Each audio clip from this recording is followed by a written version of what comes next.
ಸ್ವಲ್ಪ ಉಸಿರು ತಗೊಳ್ಳೋಣ ಅಂತ.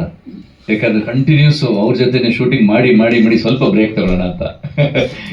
ಇಲ್ಲ, ಆ್ಯಕ್ಚುಲಿ ಎಲ್ಲರೂ ಬ್ಯುಸಿ ಇದ್ದಾರೆ. ನಾವು ಸಡನ್ನಾಗಿ ಪ್ಲ್ಯಾನ್ ಮಾಡಿದ್ವಿ ನಮ್ಮ ಪ್ರೆಸ್ ಮೀಟನ್ನು. ಯಾಕೆಂತಂದರೆ ನಾವು ಮಾಡ್ತೀವೋ ಇಲ್ವೋ ಅನ್ನೋ ಡೌಟಲ್ಲಿ ಇದ್ವಿ ಪ್ರೆಸ್ ಮೀಟು. ಒಂದು ಇವತ್ತು ಎರಡು ವಿಷಯ. ನನ್ನ 30 years ಆಫ್ ಇಂಡಸ್ಟ್ರಿ, 30 ವರ್ಷಗಳ ಜರ್ನಿ ಆ್ಯಂಡ್ 50 ವರ್ಷ ಹುಟ್ಟಿ. ಸೊ ಹಂಗಾಗಿ ನನ್ನ ಲೈಫ್ನ 50 years ಆ್ಯಂಡ್ ಸಿನಿಮಾ ಲೈಫ್ನ 30 years ನಿಮ್ಮ ಜೊತೆ ಹಂಚ್ಕೋಬೇಕು, ಪ್ರೆಸ್ ಅವ್ರ ಜೊತೆ. ಇದು ಬೆಸ್ಟ್ ಟೈಮ್ ಅಂತ ಅನ್ನಿಸ್ತು. ಯಾಕಂತಂದರೆ ನಿರಂತರವಾಗಿ ನನ್ನ ಈ 30 years ಮುಖ್ಯವಾಗಿ ನಾನು ಏನು ಜರ್ನಿ ಮಾಡ್ಕೊಂಡು ಬಂದಿದ್ದೀನಿ, ಅದು ಮೀಡಿಯಾವರು ನನ್ನ ಜೊತೆಗೆ ನನ್ನ ಸಪೋರ್ಟ್ಗೆ ಇಲ್ಲದೆ ನಾನು ಈ 30 years ಪೂರೈಸೋಕ್ಕೆ ಆಗ್ತಾನೆ ಇರಲಿಲ್ಲ. ಹಾಗಾಗಿ ನಾಳೆ ನನ್ನ ಹುಟ್ಟಿದಬ್ಬ. ಈ ಜರ್ನಿಯನ್ನು ನಿಮ್ಗಳ ಜೊತೆನೇ ನಾನು ಫಸ್ಟು ಇವತ್ತು ಕೇಕ್ ಕಟ್ ಮಾಡ್ಕೊಂಡು ಸೆಲೆಬ್ರೇಟ್ ಮಾಡಿದ್ರೆ ಅದಕ್ಕೊಂದು ಅರ್ಥ ಇರುತ್ತೆ. ಜನಗಳಿಗೆ ನಾವು ಏನೇ ಆ್ಯಕ್ಟ್ ಮಾಡಿದ್ರು ಸಿನಿಮಾದಲ್ಲಿ ಅದನ್ನು ತಲುಪಿಸೋರು ನೀವು. ನಿಮ್ಗಳ ಜೊತೆ ನಾನು ಸೆಲೆಬ್ರೇಟ್ ಮಾಡ್ಕೋಬೇಕು ಅಂತ ಆಸೆ ಇತ್ತು. ಹಾಗಾಗಿ ಇವತ್ತು ಪ್ಲ್ಯಾನ್ ಮಾಡಿದ್ವಿ. ಅದರಲ್ಲಿ ಕೆಲವು ಜನ ಆರ್ಟಿಸ್ಟ್ ಸಿಕ್ಕಿದ್ರು, ಕೆಲವು ಜನ ಆರ್ಟಿಸ್ಟು ಫುಲ್ಲು ಬ್ಯುಸಿಯಾಗಿದ್ದಾರೆ. ಈಗ Umashree madam out of station ಇದ್ದಾರೆ. ತಬಲಾ ನಣಿ ಸರ್ ಸ್ವಲ್ಪ ಅವ್ರ ಕಡೆಯವ್ರು ಯಾರೋ ತೀರ್ಕೊಂಡಿದ್ದಾರೆ, ಹಾಗಾಗಿ ಅವ್ರು ಬರೋಕ್ಕಾಗಲಿಲ್ಲ. ಹಾಗಾಗಿ ಹಲವಾರು ಕಲಾವಿದರು, ಉಮೇಶ್ ಅಣ್ಣ ಇದ್ರು ನಮ್ಮದಲ್ಲಿ, ತುಂಬ ಚೆನ್ನಾಗಿ ಒಳ್ಳೆ ಪಾರ್ಟ್ ಮಾಡಿದರು. ಇವತ್ತು ಅವ್ರು ನಮ್ಮ ಮಧ್ಯೆ ಇಲ್ಲ. ಹಾಗಾಗಿ ರಾಜಶೇಖರ್ ಅವರು ಇದ್ದಾರೆ ನಮ್ಮ ಜೊತೆ ಆ್ಯಕ್ಟ್ ಮಾಡಿದಂಥವ್ರು, ಭರತ್ ಇದ್ದಾರೆ, ಅಭಿನಯ ಮೇಡಮ್ ಇದ್ದಾರೆ. ನಾವು ಆ್ಯಕ್ಚುಲಿ ತುಂಬ ವರ್ಷಗಳ ಹಿಂದೆ ಒಂದು ಕಾಮಿಡಿ ಸೀರಿಯಲಲ್ಲೇ ಜೊತೆಲಿ ಆ್ಯಕ್ಟ್ ಮಾಡಿದ್ವಿ. ಬಿಟ್ಟರೆ ಮತ್ತೆ ಈ ಥರದೊಂದು ಕಾಮಿಡಿ ಸನ್ನಿವೇಶ ಇರುವಂಥ ಸಿನಿಮಾದಲ್ಲಿ ಆ್ಯಕ್ಟ್ ಮಾಡಿದ್ವಿ ಅನ್ನೋದೊಂದು ವಿಶೇಷ. ಮ್ಯೂಸಿಕ್ ಡೈರೆಕ್ಟರ್ ಇದ್ದಾರೆ, ಆರಾಧನಾ ಇದ್ದಾರೆ. ಆರಾಧನಾ ಯಾವ ಪಾತ್ರ ಅಂದರೆ ಈಗ ಪಪ್ಪಿ ಅಂದ್ಕೊಂಡು ಆಮೇಲೆ ನಾನು ಕ್ಯಾರಿ ಮಾಡ್ಕೊಂಡು ಹೋಗ್ತಾ ಇರ್ತೀನಲ್ಲ ಆ ಹೆಣ್ಮಗು. ಸೊ ಹಾಗಾಗಿ ತುಂಬ ಜನ ಗೆಸ್ ಮಾಡಲ್ಲ. ವಿನಯ್ ಇದ್ದಾರೆ.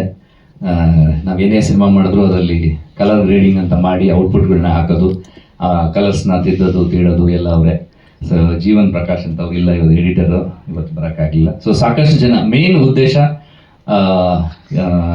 ಈ ಸಿನಿಮಾದ ಟೈಟಲ್ ನಾವು ಅಂದ್ಕೊಂಡಿದ್ದು ವೆಂಕಟೇಶಾಯ ನಮಃ ಅಂತ ಅಂದ್ಕೊಂಡಿದ್ವಿ.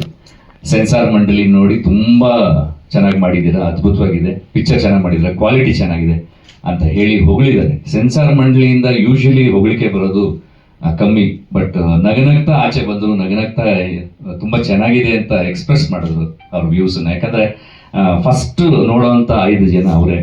ಆ ಸೆನ್ಸಾರ್ ಮಂಡಳಿಯವರು ಚೆನ್ನಾಗಿದೆ ಅಂದಾಗ ನಮ್ಗೆ ಒಂದಷ್ಟು ಹುರುಪು ಬಂತು. ಬಟ್ ಒಂದು ಗೈಡ್ಲೈನ್ಸ್ ಪ್ರಕಾರ ಈ ಟೈಟ್ಲು ದೇವ್ರ ಹೆಸರಿದೆ, ವೆಂಕಟೇಶಾಯ ನಮಃ. ಹಾಗಾಗಿ ನಾನು ಹೇಳಿದೆ ಸರ್ ಗೋವಿಂದಾಯ ನಮಃ ಇದೇ ಒಂದು 10 ವರ್ಷದಿಂದ ಬಂದಿತ್ತು ಅಂದಾಗ ಗೈಡ್ಲೈನ್ಸ್ ನಮಗೆ ಬಂದಾಗ ಸ್ಟ್ರಿಕ್ಟರ್ ಗೈಡ್ಲೈನ್ಸ್ ಇದೆ ಈಗ. ಸೊ ಅವಾಗ ಕೊಟ್ಟು ಎಲ್ಲರಿಗೂ ನಮಸ್ಕಾರ. ಹರೀಶ್, ನಾನು ಹೋಗ್ಲಿ ಬಿಡಿ ಸರ್ ಅಂತ ಒಂದು ಕಾಮಿಡಿ ಸೀರಿಯಲ್ನಲ್ಲಿ ಮಾಡ್ತಿದ್ದು. ಅದರಲ್ಲಿ ನಾನು ಒಂದು ಮನೆ ಕೆಲಸದ ಮೊಬೈಲ್ ಮಹಾದೇವಿ ಅಂತ ಹೇಳಿ ತುಂಬ ಚೆನ್ನಾಗಿತ್ತು.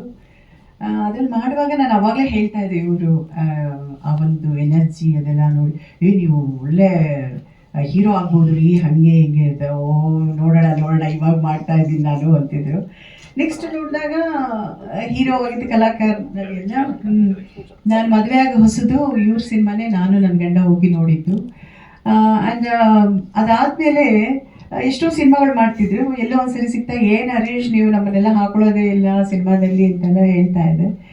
ನೆಕ್ಸ್ಟ್ ನೋಡಿದ್ರೆ ಒಂದು ಹಿಂದಿನ ದಿನ ಅಲ್ಲ 2 days ಬ್ಯಾಕ್ ಫೋನ್ ಬಂತ, ಹರೀಶ್ ಅವರು ಏನು ಅಭಿನಯ ಚೆನ್ನಾಗಿದ್ದೀರಾ? ಆಯ್ತು ಚೆನ್ನಾಗಿದ್ದೀನಿ, ಹಿಂಗೆ ಒಂದು ಸಿನಿಮಾ ಮಾಡ್ತಾ ಇದ್ದೀನಿ, ಮಾಡಿ ಒಳ್ಳೇದಾಗಲಿ, ನಿಮ್ಗೊಂದು ಪಾತ್ರ ಇದೆ. ಪಾತ್ರನಾ? ಹೌದಾ, ಯಾವುದು? ಒಂದು ಇನ್ನು ಕಾಮಿಡಿ ಒಂದು ಉಮಾಶ್ರೀ ಅಮ್ಮ ಎಲ್ಲ ಇರ್ತಾರೆ, ನೀವು ಜಾದವಣ್ಣ ಎಲ್ಲರೂ ಮಾಡಬೇಕು. ನನಗೆ ಏನು ಪಾತ್ರ? ಒಂದು ಚಿಕ್ಕ ಪಾತ್ರ, ತುಂಬ ಚೆನ್ನಾಗಿದೆ ಅಂತ. ಕತೆ ಕೇಳಿದೆ, ಚೆನ್ನಾಗಿತ್ತು ಅನ್ನಿಸ್ತು. ನಾನು ಒಪ್ಕೊಂಡು ಮಾಡಿದೆ, ತುಂಬ ಚೆನ್ನಾಗಿತ್ತು. ಪುಟ್ಟ ಪಾತ್ರ ನಂದು, ದೊಡ್ಡ ಪಾತ್ರ ಕೊಟ್ಟಿಲ್ಲ ಅವರು ನನಗೆ. ಪುಟ್ಟ ಪಾತ್ರ ಚೆನ್ನಾಗಿ ಇಷ್ಟ ಆಯಿತು, ಅದು ನನಗೆ ತುಂಬ ಇಷ್ಟ ಆಯಿತು ಆ ಪಾತ್ರ. ಮಾಡಿದೆ ನಾನು. ನನಗೆ ತುಂಬ ಹೆಮ್ಮೆ ಅನ್ನಿಸ್ತಿದೆ, ಹರೀಶ್ ಅವರು ಈ ಒಂದು ಮಟ್ಟಕ್ಕೆ ಬೆಳೆದಿದ್ದಾರೆ, ಜಂಪಿಂಗ್ ಸ್ಟಾರ್ ಬೇರೆ ಅವರು. ಸೊ ಹಾಗಾಗಿ ತುಂಬ ಖುಷಿ ಆಯಿತು. ಅವರು ಈ ಫಿಲಮ್ ತುಂಬ ಚೆನ್ನಾಗಿ ಹೋಗಲಿ, ಸಕ್ಸಸ್ ಆಗಲಿ. ಆಮೇಲೆ ನಿಮ್ಮೆಲ್ಲರ ಮೀಡಿಯಾದವರ ಪ್ರೋತ್ಸಾಹ ಅವ್ರಿಗೆ ಬೇಕು. ಆ್ಯಂಡ್ ಜನಾರ್ದನ್ ಅವ್ರಿಗೂ ಒಳ್ಳೇದಾಗಲಿ, ಈ ಸಿನಿಮಾ ಸೂಪರ್ ಹಿಟ್ ಆಗಲಿ ಅಂತ ಕೇಳ್ಕೊಳ್ತೀನಿ. ಎಲ್ಲರೂ ನೀವೆಲ್ಲ ಪ್ರೋತ್ಸಾಹ ಕೊಡಬೇಕು ಅಂತ ಮತ್ತೊಮ್ಮೆ ಕೇಳ್ತಾ ನಾನು 2 ಮಾತು. ಎಲ್ರಿಗೂ ನಮಸ್ಕಾರ. ನಾನೊಬ್ಬ ಡೈಲಾಗ್ ರೈಟರ್ ಆಗಿ ನಿಮಗೆಲ್ಲ ಆಲ್ರೆಡಿ ಪರಿಚಿತ ಇದ್ದೀನಿ. ಆದರೆ ಈ ಸಿನಿಮಾದಲ್ಲಿ ಬರವಣಿಗೆಯಲ್ಲಿ ನಂದು ಪಾತ್ರ ಇಲ್ಲ. ನಾನು ಇದರಲ್ಲಿ ಒಂದು ಪಾತ್ರನ ಮಾಡಿದ್ದೀನಿ. ಅದಕ್ಕೆ ಕಾರಣ ಹರೀಶ್ ಸರು ನಾನು ನಿರ್ದೇಶನ ಮಾಡಿರೋಂಥ ಒಂದು ಸಿನಿಮಾದಲ್ಲಿ ನಟನೆ ಮಾಡಿದರು. ಸೊ ಆವಾಗ ಶೂಟಿಂಗ್ ಟೈಮಲ್ಲಿ ಅವರೊಂದು ಮಾತು ಹೇಳಿದರು ನನಗೆ, ಸರ್ ನೀವು ಹೇಳ್ಕೊಡೋದು ನಿಮ್ಮ ಟೈಮಿಂಗು ಎಲ್ಲ ನೋಡಿದ್ರೆ ನನಗೆ ತುಂಬ ಖುಷಿ ಆಗುತ್ತೆ. ಸೊ ನೆಕ್ಸ್ಟು ಇವಾಗ ನಿಮ್ಮ ಡೈರೆಕ್ಷನಲ್ಲಿ ನಾನು ಆ್ಯಕ್ಟ್ ಮಾಡ್ತಾ ಇದ್ದೀನಿ, ಈಗ ನೆಕ್ಸ್ಟು ನಾನು ಡೈರೆಕ್ಷನ್ ಮಾಡಿದಾಗ ನೀವು ಆ್ಯಕ್ಟ್ ಮಾಡಬೇಕು ಅಂತ. ಓಕೆ ಸರ್ ಮಾಡೋಣ. ಅದು ಮಾತುಕತೆ ಆಗ್ಬಿಟ್ಟು ಅದು ನಮ್ಮ ಶೂಟಿಂಗಲ್ಲಿ ಆಗಿದ್ದು ಅಷ್ಟಕ್ಕೆ ಬಿಟ್ಟಾಕ್ಬಿಟ್ಟಿತ್ತು. ಸೊ ಅದಾಗಿ 2.5-3 ವರ್ಷ ಆದಮೇಲೆ ಒಂದಿನ ಹರೀಶ್ ಸರ್ ಫೋನ್ ಮಾಡಿದರು, ಸರ್ ನಿಮ್ಮ ಶೂಟಿಂಗ್ ಮಾಡೋ ಟೈಮಲ್ಲಿ ಈ ಥರ ಮಾತಾಡ್ಕೊಂಡಿದ್ವಿ, ನೆನಪಿದೆಯಾ? ಹಾಂ ನೆನಪಿದೆ ಸರ್. ಸರಿ, ಒಂದು ಸಿನಿಮಾ ಮಾಡ್ತಾ ಇದ್ದೀನಿ, ಇದರ ಒಂದು ಒಳ್ಳೆ ಪಾತ್ರ ಇದೆ, ನೀವು ಮಾಡಬೇಕು. ತುಂಬ ಖುಷಿ ಆಯಿತು.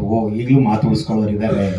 ಯಾವಾಗಲೂ 2.5-3 ವರ್ಷದ ಹಿಂದೆ ಹೇಳಿದ್ದನ್ನ ಸೀರಿಯಸ್ ಆಗಿ ತೊಗೊಂಡು ಸೊ ನಿಜವಾಗ್ಲೂ ಈ ಥರದ್ದು ಒಂದು ಪಾತ್ರ ಕೊಡ್ತಾರೆ ಅಂತ ನಾನು ಅಂದ್ಕೊಂಡಿರಲಿಲ್ಲ.